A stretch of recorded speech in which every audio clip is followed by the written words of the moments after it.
do not, under any circumstances, read Demon Slayer.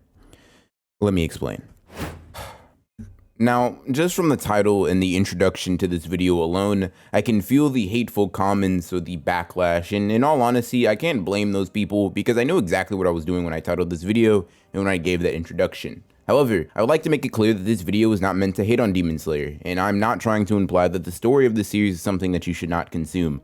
Far from that, in fact. But as someone who has both watched the anime and read the manga, I by no means think that if you are currently an anime-only watcher of Demon Slayer, you should read the manga. The first and one of the most prominent reasons is painfully simple and easy to understand. The Demon Slayer manga in no way compares to the anime quality-wise. Now, this does not mean that the manga is bad or that Demon Slayer is carried by animation like many people like to say.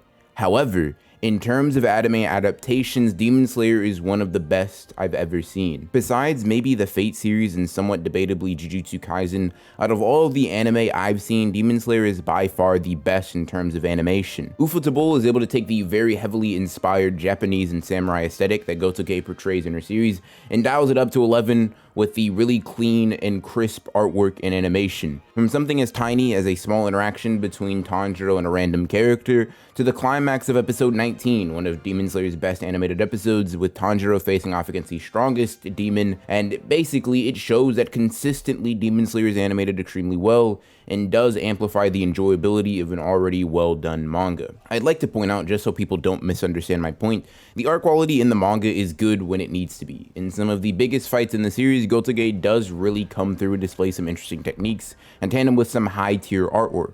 Although in terms of consistency, it is pretty lacking to me. Many times I think it's clear that the author keeps the designs and the characters as well as the backgrounds really simple and plain for the sake of time management, which is honestly perfectly understandable considering how much time goes into making each chapter. But when compared directly with the anime, it is much less consistent, and honestly I think its even heights are not as high as the anime is able to produce. I think the greatest illustration of my point can come from the Mugen Train movie itself versus the manga. For all those who haven't seen the movie or read the manga up to this point, don't worry, I won't be talking about any narrative spoilers, but I will be speaking in vague terms that I think just about everyone can really comprehend and understand, regardless of whether or not you've seen the movie. In the manga version of the Mugen Train arc, I would personally say that the story, character moments, and visual storytelling of every single impactful moment culminates to about a 6 or 7 out of 10 for the arc as a whole. It's not bad by any means, and it's certainly a decent bit above the average arc, but in stark comparison, every single important character moment, whether it be that for Tanjiro in the inner scenes within his own psyche, to the high-octane fight that Inosuke and Tanjiro embark on when they fight the train demon, I think that on really any and every level, the anime is significantly better than the manga.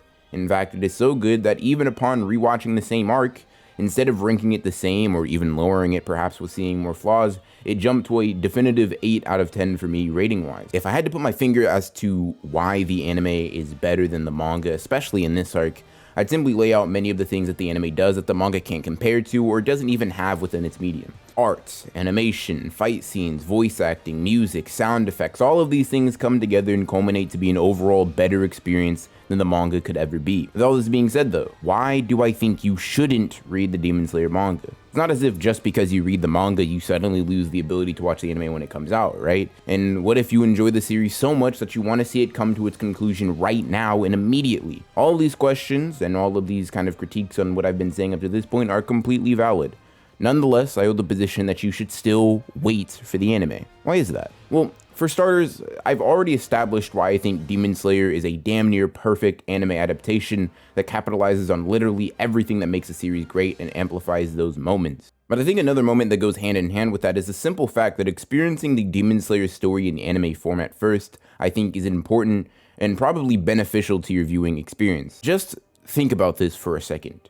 What is more impactful for your investment and emotional connection to a series?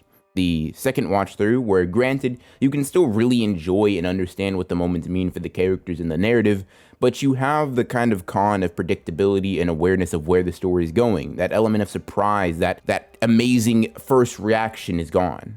Or the initial viewing, in which you don't know what to expect and can simply let the story and narrative take its course as you are simply along for the ride. In my opinion, and in many opinions of anybody that watches any form of media, whether it be anime, manga, movies, or TV shows, the first watch through is almost always going to hold the most impact for a viewer. This is the primary reason that I think if you are currently an anime only for Demon Slayer, I genuinely don't think that you should read the manga. With the emotional roller coaster that Demon Slayer already is, with one of its best arcs right around the corner for the anime, I think that experiencing it in its anime format first will supersede seeing the anime after reading the manga initially. So I say that you shouldn't read the manga, not only because the anime has just been much better and just superior form of the narrative, but you also stand to gain a much more entertaining consumption of the series that in all honesty gets a lot of hate that it doesn't necessarily deserve. And for all those who have watched the movie in season 1 and you really just want to dive into the series and everything that it has to offer, I genuinely plead with you from person to person, Demon Slayer enjoyer to Demon Slayer enjoyer, to hold off. The manga is good, with some actual really great highs with, in my opinion, only one major low towards the end of the series. However, that is a different discussion for a different video. Now, by no means am I trying to say that you can't read the Demon Slayer manga. I'm not the boss of you, I'm not your parent, I can't tell you what to do objectively, I'm just giving a suggestion. Nor am I just telling you what to do or giving you the suggestion with the intent of just lording over you and telling you you can't read this series. But truly and genuinely, as someone who has kind of delved into both worlds, double dipped if you will, I really do think that you would derive the greatest viewing experience if you consume the series through the anime first. And for all my fellow Demon Slayer manga readers who have completed the series, that is perfectly fine. It's not like you can't enjoy the anime. In spite of this, in spite of the fact that as a manga reader first and an anime viewer second, I can enjoy the anime, I would definitely implore all newer fans of the franchise to just wait. I know that is much easier said than done. I know it's much easier to just dive into the manga and then watch the anime as an afterthought. But with all things being considered and all the things that I've talked about within the realm of this video, I still think you should not read Demon Slayer. If you are a Demon Slayer fan, manga reader, or anime only, let me know if you think that I hit the nail on the head with this take or not. If you are taking my advice and waiting for the inevitable next season of Demon Slayer, where I think we're probably going to get one of, if not the best arcs in the series, let me know down in the comments, as well as I do really want to see how many people took the advice within this video to heart. If you did end up enjoying this video and want to see more Demon Slayer content, consider subscribing and hitting the bell so you don't miss out on these uploads. Links to similar videos will be in the description below and the cards and end screen for you guys to enjoy at your own leisure.